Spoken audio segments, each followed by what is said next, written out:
welcome everyone to the next episode of K Start, hosted by KSE. I'm joined here today. Really exciting to have Robert here. You know, it's a different kind of entrepreneurship. Robert and I connected years ago, actually, and you know through COVID and the busy schedules, we haven't been able to connect for a number of years. But you know, we're really excited to bring him here, catch up on what he's working on. But like I said, it's a different kind of entrepreneurship. But you know, let's leave that for the meat of the session. Robert, why don't you introduce yourself briefly for our audience?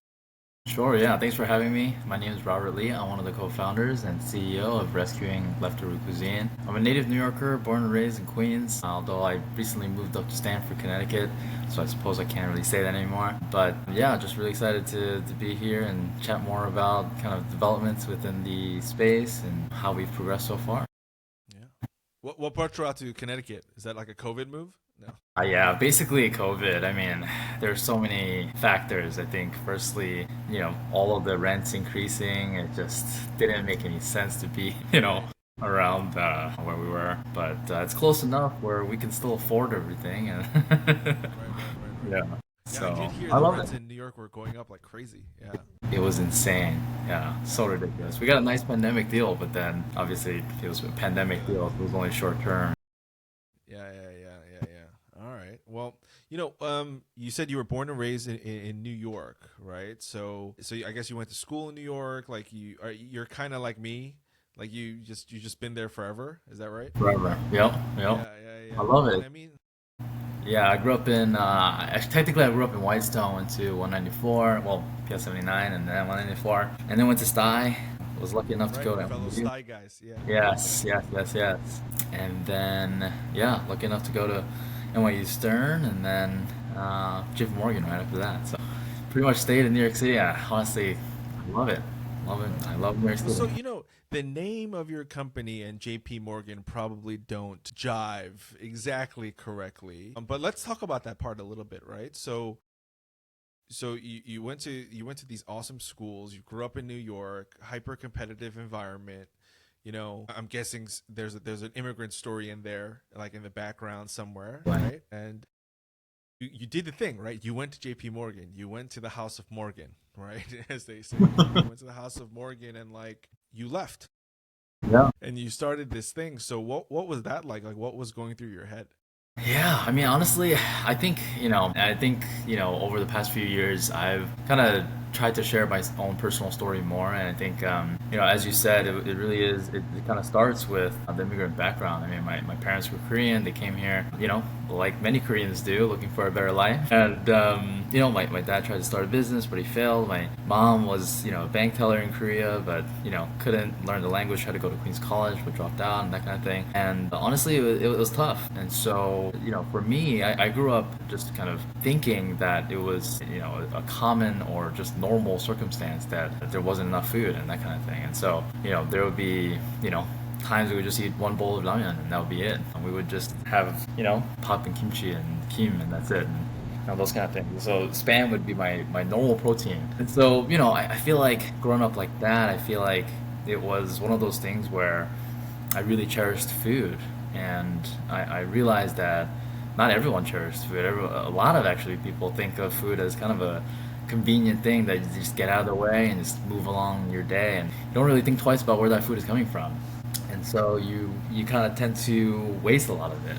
And I saw that, there are a lot of things that we could do as an organization to rescue that food and to feed people who need it instead of throwing it away. So, a lot of different factors, but, at the end of the day, I was working at JP Morgan, working long hours, but, wanting to do more and make more of an impact. And so decided to quit my job to do this full time.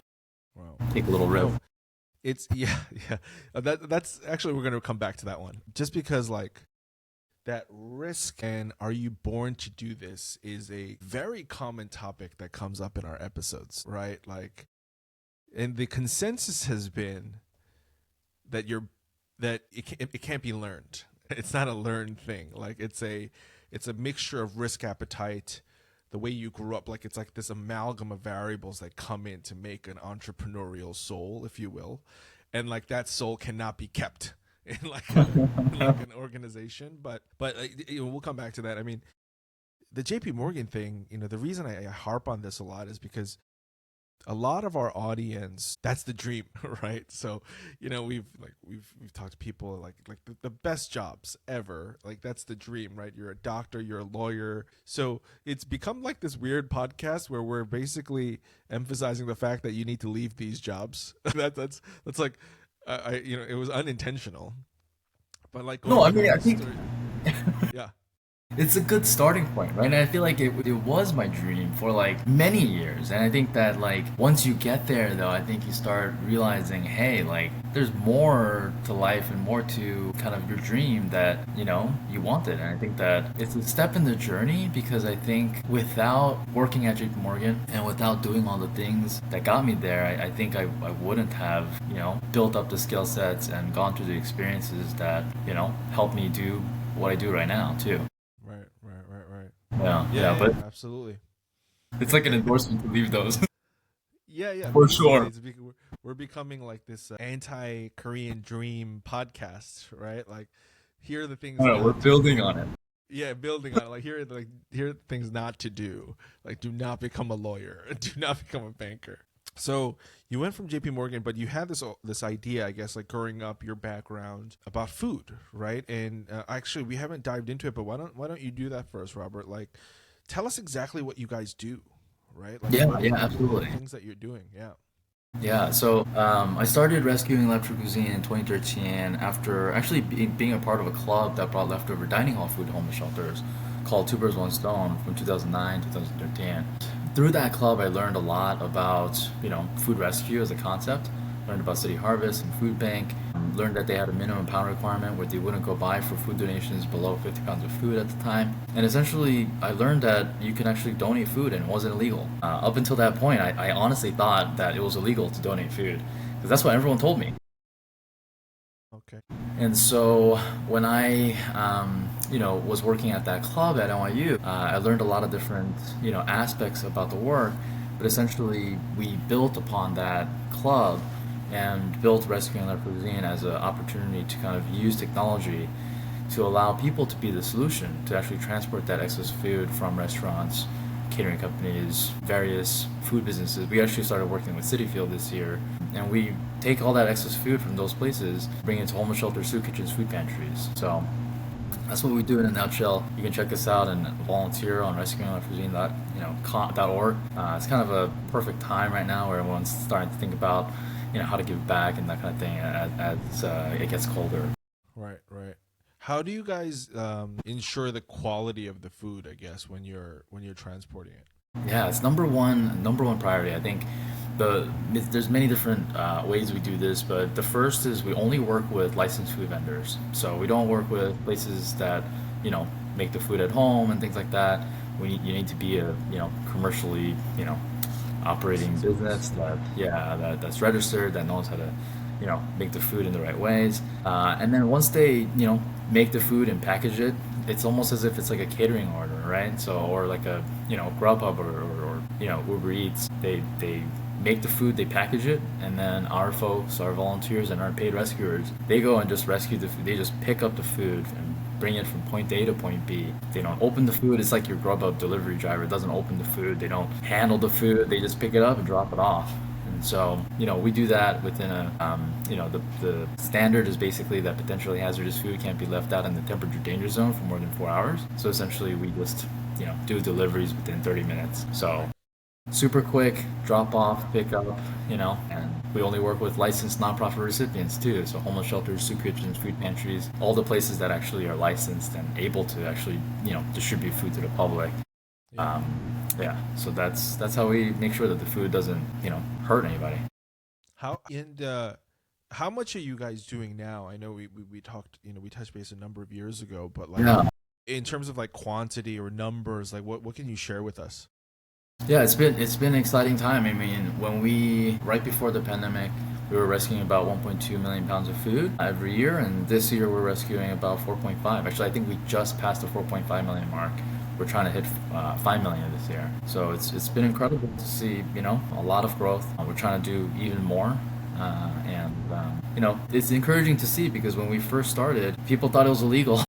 I used to I used to bring the Bill Emerson Good Samaritan Act, like federal law, in printed form just to convince restaurants to come on board. And nowadays, 10, 11 years later, people actually seem to know the term food rescue. Okay. Yeah, and when I say, hey, we're a food rescue organization, people get it. And I'm like, oh, thank God. I don't have to explain Right. what rescuing that's one of the reasons why we made our name so blatantly obvious, rescuing leftover cuisine, you know? Right. Right. Right. But yeah, lots of really And is this is your business a self-sustaining model, even though it's a kind of nonprofit, or does it take in outside capital as well?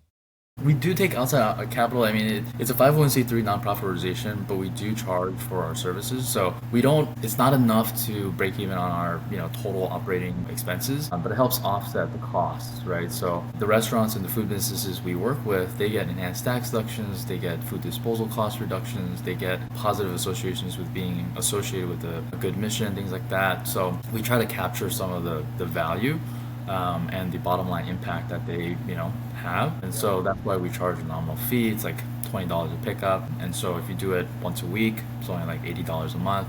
Any business should be able to shoulder that cost. Yeah. And it helps us ensure that we provide a professional level of service and 99% pickup rate to ensure that the food actually gets picked up and offset our costs and things like that. Yeah. But we do rely heavily on individual donations, foundations, corporations. We have an annual gala, and so we really do depend on people's generosity as well. Right. Right. Right. And like, when you were first starting this, I can imagine it was very boots on the ground kind of effort. Very much Right? Like so. you doing it yourself, carrying it around and telling Yep, people this is not illegal. that's right. It's funny that the legality thing. It's kind of funny because you're not the first, and I'm also one of them, where it's like you wonder about things, Yeah, and absolutely. it's like even if it is illegal, you're kind of like why, and then you Yeah, start digging seriously. into stuff, you're like that Right. doesn't make any sense, It doesn't make so any sense. I've spent a number of years when I was early founder, like lobbying in DC to help try to get laws changed because we were like that doesn't really make any It sense. doesn't make any sense. Yeah. But the best thing is, it's super weird. The best thing is that this was never illegal, and people just don't do Yeah, it, it was. even though yeah, they just think it's well. I think it's just like habit and like laziness, right? Like it's just easier to throw out the food. It's just cost of doing business. For those businesses, it's like who cares? I just need Right. to sell more food. And yeah, slowly I think things are changing. Right.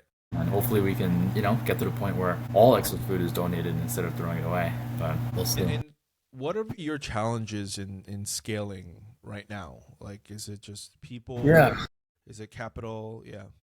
I mean, I'd say the number one thing is finding more food donor partners, which is tied to capital and people. I'd say for us, I think if you think about the customer acquisition curve, where we're kind of, past the early adopters, we picked the low-hanging fruit, basically. A lot of the food businesses that work with any food rescue, whether it's City Harvest, Rescuing Cuisine, or any other, solution, those are the ones that want to do it. Those are the ones who feel bad throwing out the food. They went into the food business because they want to feed somebody. They don't want to throw out the food because it's not feeding anyone. And so, those folks, I feel like, they're already working with the food rescue. Now, when we think about kind of the next portion of that customer acquisition curve, I think it's like early majority or something like that. That next big portion, those folks need more than just goodwill to participate, right? They need to see the bottom line impact, right? And that goes for any service, right? You need to see the enhanced tax deductions, how much money you actually save. You need to see how much revenue you get in by showing off that you donate your excess food, right? And so for those, we see that as an opportunity to market, to kind of show that our partners do really well, right? Right. And that obviously requires marketing to bring on more food donor partners to kind of up that competitive pressure. We need more salespeople and partnership people and things like that. But everything is tied to finding more food donor partners. So that's the biggest problem. And are the food donor partners, are they mostly restaurants or is it something else? I mean, we started off with a lot of restaurants, cafes, bakeries, and things like that. You can expect, there's a lot of, excess food there. But honestly, over the years, as you can imagine, restaurants have a really high turnover rate, and so we've outlasted a lot of restaurants and their leases. And so, we focused our efforts, we obviously, continue to work with a lot of restaurants and we, accept them into, our services. But in terms of our outbound kind of, outreach, we do focus more on other types of food donor partners like catering companies, events, even conferences, etc. But also like stadiums and venues are also really, really great. We're focusing on that as well. They're not going anywhere, Right, right, they sure. feed so many people with such great, quality food. And so, yeah, we see a lot of like office catering. We see a lot of, food everywhere, really. People tell us about like hospital food, army food. Like like food is everywhere. Yeah, And so, like, we started working up the supply chain as well. During the pandemic, as you can imagine, a lot of catering companies and a lot of restaurants closed. yeah, And at the same time, there's a lot of demand for food on the food insecurity side. And so we started working with a lot of food manufacturers. And so we get a lot of obsolete inventory as well, pallets and pallets worth of product. hmm, So yeah, it's pretty much a lot of different parts of the supply chain, and there's food everywhere. yeah. And I guess you probably also have a big vision for rescuing leftover cuisine, right? Like your own KPI, like okay, we did a good job. What is that for you?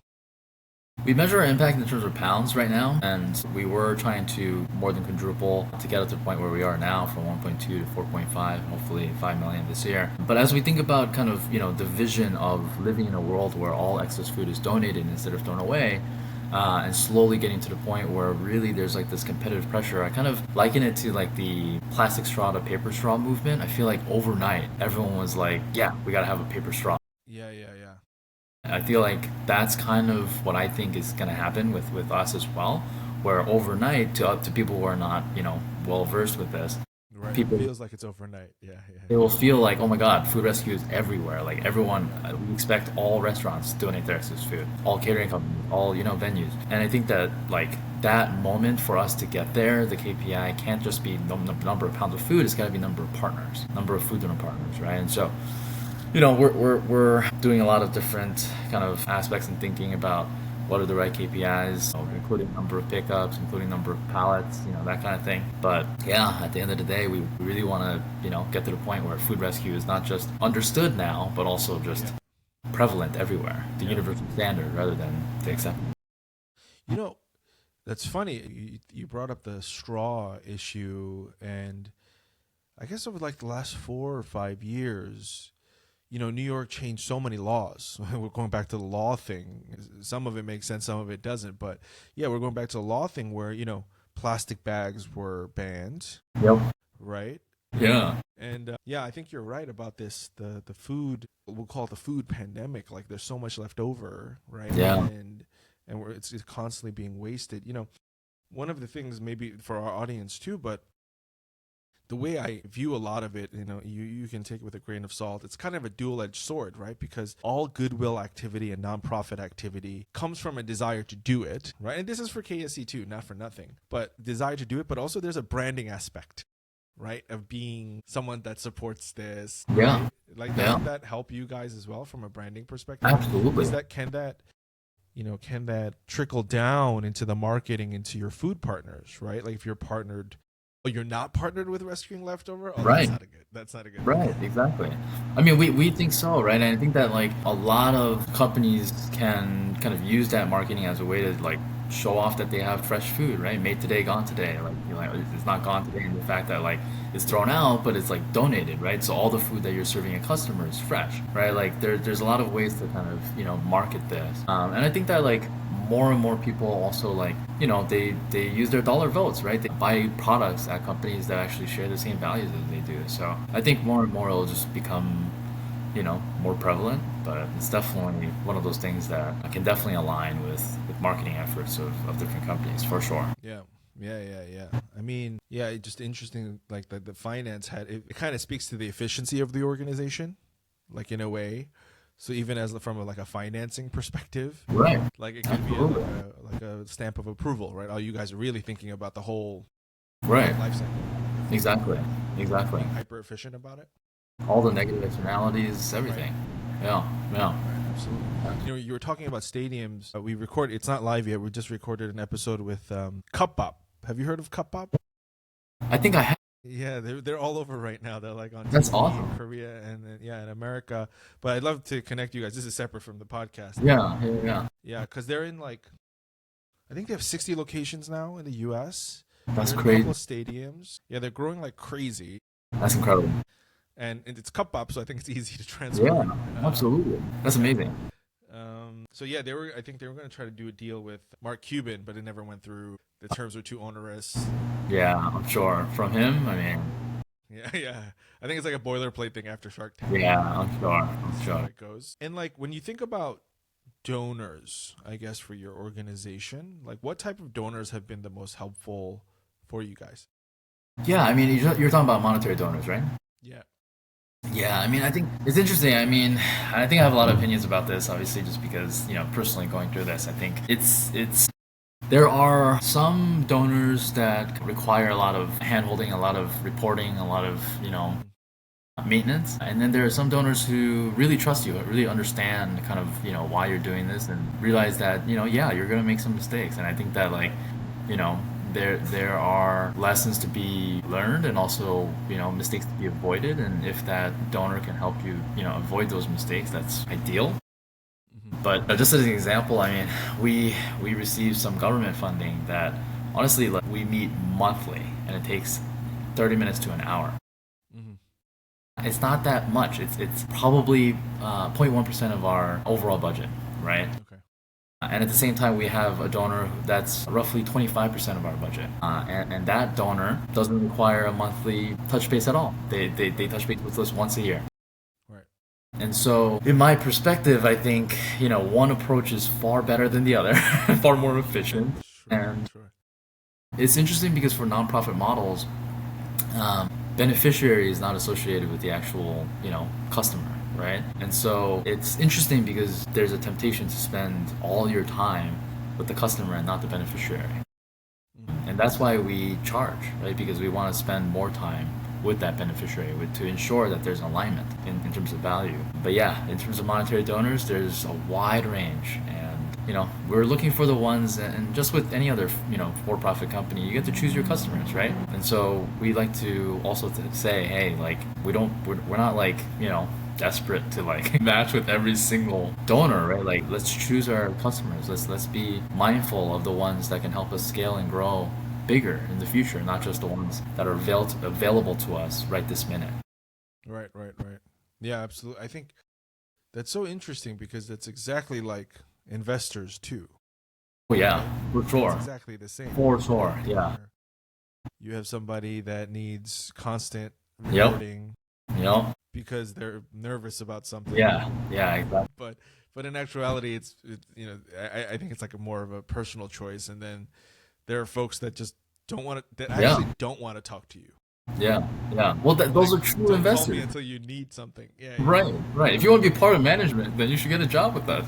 right, right, right. Exactly. This is You my should join us. opinion. I mean, yeah, You should join our organization. Yeah. yeah. Join us on the ground then. Maybe I'm too So, jaded. you know, this is a different kind of startup, right? This is a different kind of company. It's a Yeah, nonprofit that you're running. yeah. What are the things that keep you up at night? Oh, man, everything, right? I think everything from the people to the payroll to the, every aspect, honestly. Like, I'm sure I've stayed up for pretty much every aspect of the organization from marketing to HR to partnerships to operations to. I think, but, to answer actually your question, I'd say the thing that keeps me up the most, I'd say, is honestly like the people. I feel like um, when we right before the pandemic, we went through a restructuring. We went down from 8 people to 3 people, and then now we're 15 people full time. And I'd say that like learning how to manage people has been a fun challenge and something that I feel like I haven't fully, cracked. And I think that along with managing people, hiring people is the piece that makes the management piece easier. If you hire the right people, management is just so much easier. And I think that like Mhm. finding the right people has been the hardest thing ever. Yeah. because no one has ever heard of RLC, right? And no one even knows what Rescuing Leftover Cuisine does. And so finding the right people who are in it for the right reasons, who are competent, who can, do this without much hand holding, that's been really, really hard. And I think that what keeps me up at night a lot is, people who seem to work out at first, who seem competent, but not interested in working, or like the ones who are interested in working but are not competent, it's just all kinds, right? I feel like sometimes there are competent people who are interested in working, but they're in the wrong place, they're in the wrong role, and that's frustrating as well, right? Because then, you know, things evolved within the organization or externally. The pandemic hit, and now we're in a place where, unfortunately, even though you're like a really great employee, there's just no role for you anymore, right? Like just things like that happen, and I think those things are less. I feel like less in my control sometimes, so that definitely keeps me up at night for sure. Yeah. Yeah, I think the people equation, it doesn't matter what kind of work you're doing, whether it's nonprofit or not. I think it's the same, like across, like Yeah, the yeah, problems are exactly the same, yeah, absolutely. whether it's compensation based or motivation or passion, and then competency hopefully being the lowest like variable, Yeah, because then yeah, that can be seen, but sometimes you can't see it right yeah. beforehand, No, sometimes you can. and it kind of hits you in the face after you hire them. Yeah, I mean, it's been a big topic that's been circulating recently, like kind of in the tech startup scene, because of Airbnb. He came out and did like a fireside chat, but Huh. basically all he was saying that all the advice he ever got was wrong.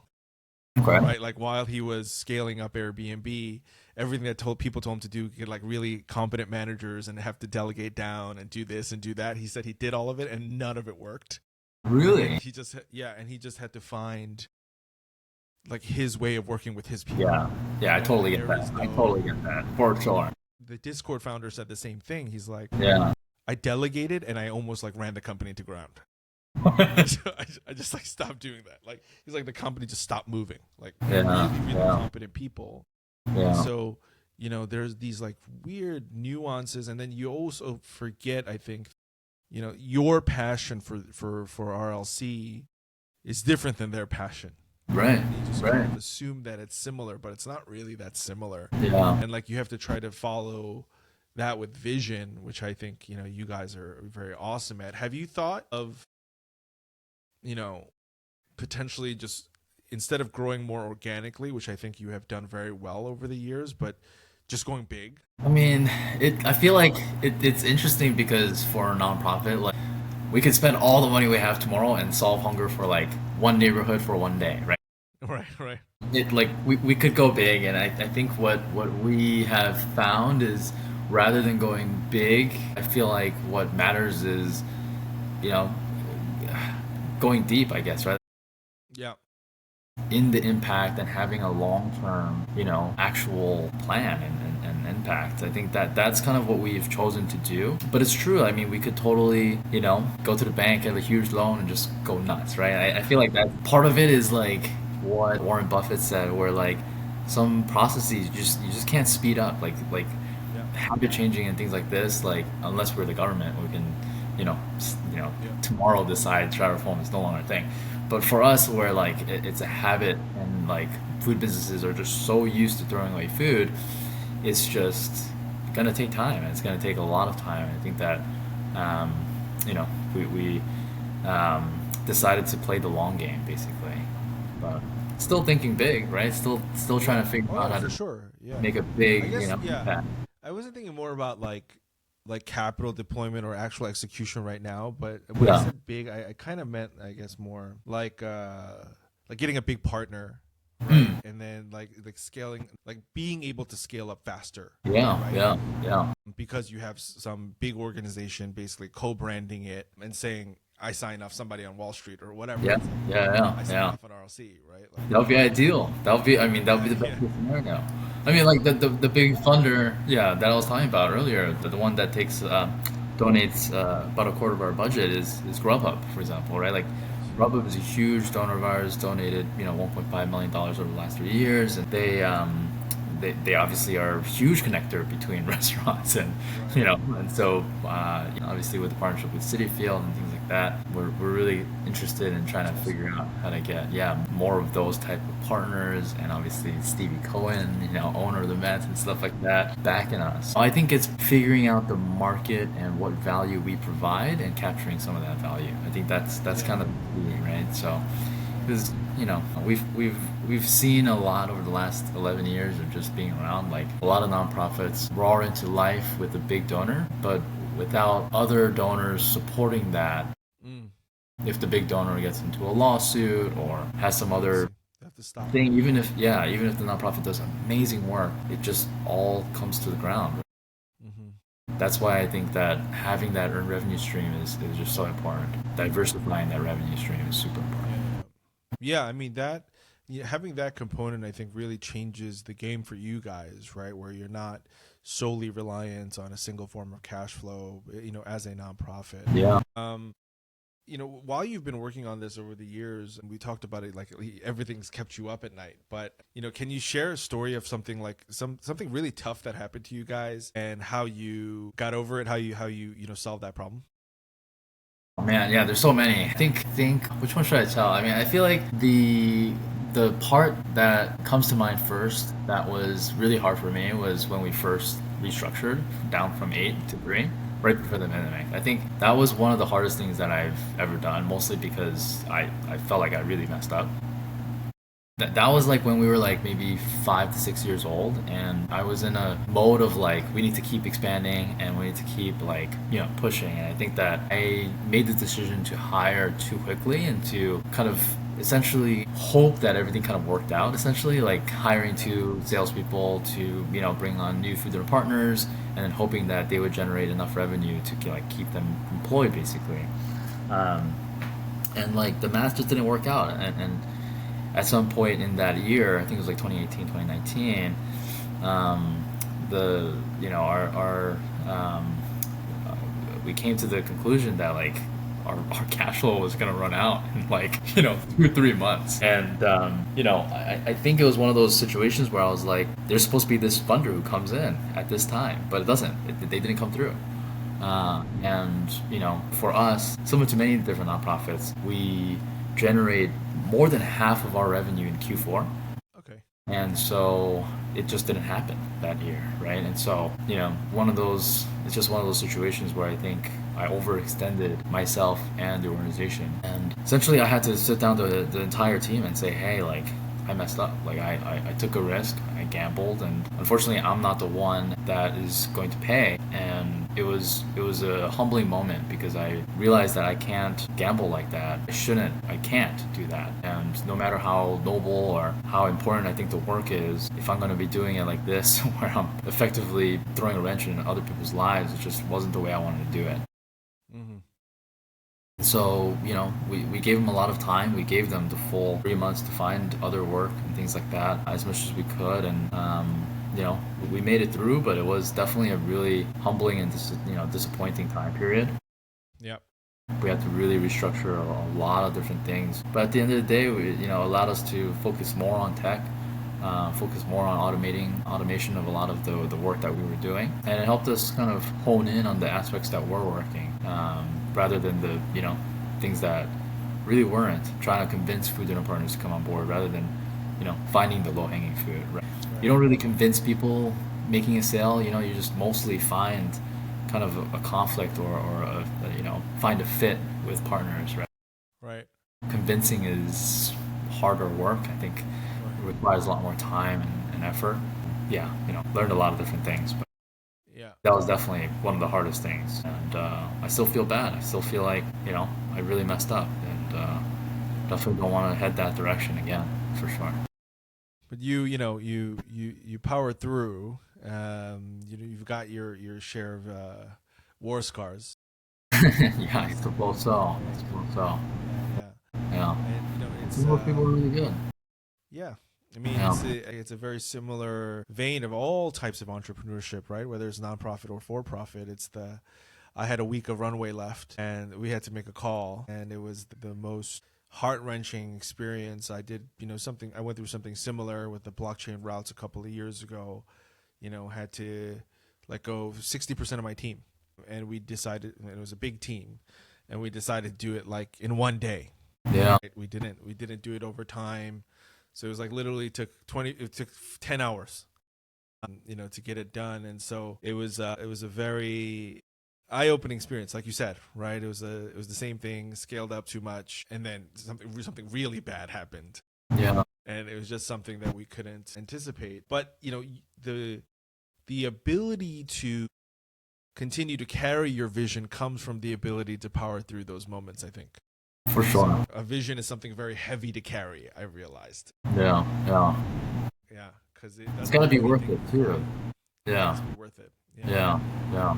Yeah. And when you find people, I guess, working with you, like your team, they also have to have the same passion as you. Absolutely.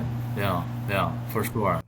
Sharing that same vision. It's interesting. I feel like we have people who don't actually share that vision, and they still power through, and they still, work really hard and do, great work. And I'm always fascinated by those people because I'm always like, what keeps these people going? I know what keeps me going in terms of, Right, right, vision and mission, but like, I don't understand how this person keeps doing this.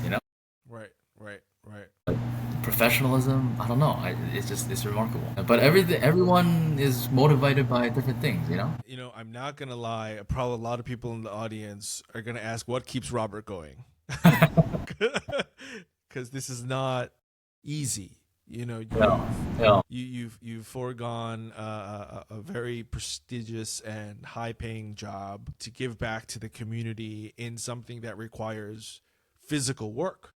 I'm no, actually gonna, but versus I'm actually gonna do it, right? Like I'm actually gonna roll my sleeves up and do it. And have you ever, woken up and been like, "What am I doing?" oh yeah, all the time, all the time. What have I done to myself? Yeah, Why? yeah, yeah, Why have I done yeah, this? Yeah, yeah. all the And then time. what's the answer to that? There needs to be an Honestly, answer there. honestly, the answer is, hey, like I made a decision, I know what I was doing, and I took a risk, and honestly, it's paying off. And to answer your question, kind of like what keeps me going, honestly, it's like when I see the impact of the work that we do and I hear the stories from our nonprofit recipients, it makes it all worth it, right? I mean, like, even for me personally, it comes full circle. And to hear the stories of people saying, like, hey, like, I literally didn't have food for my, baby child, and now I have baby formula. Wow, amazing. Protein that we didn't have, or like even recently with Thanksgiving stuff, like they had a Thanksgiving meal and things like that. I think those stories, especially when it's people who I feel like there's a lot of biases and stuff like that go into thinking about people who are experiencing food insecurity. I think that the classic examples don't really fit when you hear these stories of people who've paid taxes their entire lives and then they get sick, and so they pay all these medical bills, and now they can't pay for food and stuff like that. And so Right. things like that, like it's it makes me feel like there's a reason for doing this, and without us doing this work, the nonprofit recipient would have run out of food. And in a lot of cases, they do run out of food still because food insecurity is actually rising right now, and like the whole migrant crisis and all that. I do think that that's typically the thing that kind of wakes me up to continue to do this work. But on top of that, it honestly is our team. Our team, is just really gung ho, really great to work with. They make it easier, and I feel like at the end of the day, I value more of my time than trying to generate more money, and so I feel like I spent my time well. So, Yeah. until the day comes where I'm like, I think I could use my time in a better way, then I'll continue to do this work. I think for lack of a better description, that's the $1 million quote, right? I value my time, right? I value my impact over money. I've recently had kids, and like it's feel that more. And other people have also asked me like, don't you want to take less risk, now that you have a family? And I'm like, not at all. Like Yeah, that doesn't really make yeah. sense to me at all. Like You want to provide I opportunity, value my time. Yeah, it's opportunity cost. Like right? why would I endeavor less, Yeah, right? To have security for something that I don't really believe in it to begin with, right? exactly. And so I think that's a very, very it's a lesson that I'm still learning myself, right? That I need to value my time above all things. It's tough. I feel It's like time it's the gets one away from you. currency, right? It's the one Yeah, currency you can't earn, you can't yeah, buy, yeah. and we give it away for free all the time. 100%. So that's awesome. And like, what about for Robert? Like, not for RLC, right? Like, you look back in 10 years and you're like, I did a good job. I did it. It's not going to be, I did 10 million pounds. Like, that's not how you're going to think about it. So like, what about for Robert? What does success mean for you? Yeah, I mean, I think when I think personally about this too, and one of the reasons why I left JP Morgan was I felt like I wasn't learning fast enough. I felt like like one of the things that I originally planned to do was work at JP Morgan, gain a network, gain money, and then use that to eventually start, my own business and for profit, mind you. But one of the reasons why I left was like I felt like I wasn't learning that much. I felt like I learned a lot during that first like internship and then the first 3 months of working there. But after a while, it was the same thing over and over again. And I realized that, I wanted to learn much faster and, building RLC to the point where it is now. I personally think I've kind of, learned a lot about what it takes and what, it means to kind of build an organization. And I think that personally for myself, looking back like 10 years, I think that I personally want to see progress. And I always think that like without progress, I feel like I'm just wasting my time. And I think that just the fact that food rescue is more universally kind of, known is kind of a barometer for me to kind of like, kick this to the next level and really push for more. And I think that, as soon as I stop seeing progress, I'll know that, I'm not the right CEO for RLC. I'll know that, RLC deserves someone with more experience, someone who can learn fast enough Hmm. to do this and to lead this organization. And so, up until that time, I'll continue to serve in this capacity, but there may be a point where, I can't learn fast enough, or maybe I enjoy the, 0 to 5 years, or, the more nitty gritty piece of kind of the beginning stages of a organization or that kind of thing. Yeah. There's a lot of considerations, but for now, I'm pretty fairly happy, with the progress that we've made, and I see an opportunity to do far more and far more impact, far more progress to be made. So, yeah, I want to say 10 years from now that we've made food rescue more of a universal standard, and we're at that tipping point, or maybe past that tipping point, where restaurants have to do this, but and now it's just a matter of getting the capacity and the logistics figured out. Right. But yeah, that's for me personally. Hmm. I do think that concept of food rescue becoming ubiquitous across the board in Yeah, F&B is critical, right? It's 100%. a critical phase of this. Without, I mean, even if it requires outside intervention, it may be worth your Yeah, time lobbying the city council, 100%. Yeah, to get this done, right? That there is a penalty yeah, for not doing this in that's a right. That's responsible right. way, Exactly. or increase their costs, right? 100%. For not doing it, or the other way, but that other way is harder. The federal way is harder because Yeah, there could be a better tax incentive for do it, but that's harder to do. 100%. I think it's easier just to penalize them I mean, for not doing it's it. definitely a much clearer path because Yeah. then you could literally monetize the amount of carbon emissions from food going to landfills. Right. It's, yeah, you can calculate it, Yeah, you right? can literally calculate the amount of city agency work that needs to go into feeding food insecure populations that you don't need to because we're rescuing the food and providing it, right? Like, Right. it should be straight math that you can Yeah. figure out. But yeah, Yeah. 100%, all those things. Yeah. Yeah. I think that's whoever who's listening who's related to city council, listen to this, talk to Robert, reach out to Robert. He'll tell you how the math works. And it's a great platform to to expand your reach with your constituency, I think. Although 100%. you're turning away the restaurant owners or the food donors, but in No, but the best part actuality, is, yeah, yeah, it's better. It's better. yeah. Yeah, They yeah, can actually get more money, saving more cost savings. The best part about this also is that like both Republicans and Democrats can get on the same page about food rescue. dude. Like, it's a non-controversial issue, and we were talking about this before. Like, I think if you start a podcast, it'd be awesome, right? It's a non-controversial issue. People should just talk about it, right? And like you said, maybe your early donors, they were worried about like the legality and like they're just kind of used to it. But come to 2024, I think a lot more people like in our age group are thinking about this more, right? Just everything. right? From straws to this to that. Like they're much more conscious, yeah, about leadership and what the right thing to do from a branding perspective. Not for nothing, like ESG is huge, right? So yeah, I think that there's a lot of work for you still to do.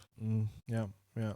And as we wrap up, you, for our audience, right, folks that are, actually, I do think there are a lot of people that have similar passions, right? Like, I want to do this kind of work and nonprofit work, etc. But it's scary, like we talked about, right? Like, I'm a lawyer, big power firm, but I want to do this nonprofit. I want to help this community. Like, what do I do? What do you do, Robert? Like, how do you, how do you get over the cognitive dissonance and like do it? Awesome. Well, thank you, Robert, for joining us. And everyone, this is Rescuing Leftover Cuisine, Robert Lee. As we go into the holiday season, remember, it is the season of giving. And for those in the audience that are interested in becoming donors or supporting the organization, feel free to let us know, or you can directly reach out to Robert. If you want to connect us, feel free to hit us up and we will connect you. If you're interested in supporting the organization in another way, leave it in the comments and we'll make sure it gets over to Robert as well. Robert, thank you so much again for being on, and we'll see you next time. Thanks for tuning into this episode of K-Start, hosted by KSE with Robert Lee from Rescuing Leftover Cuisine.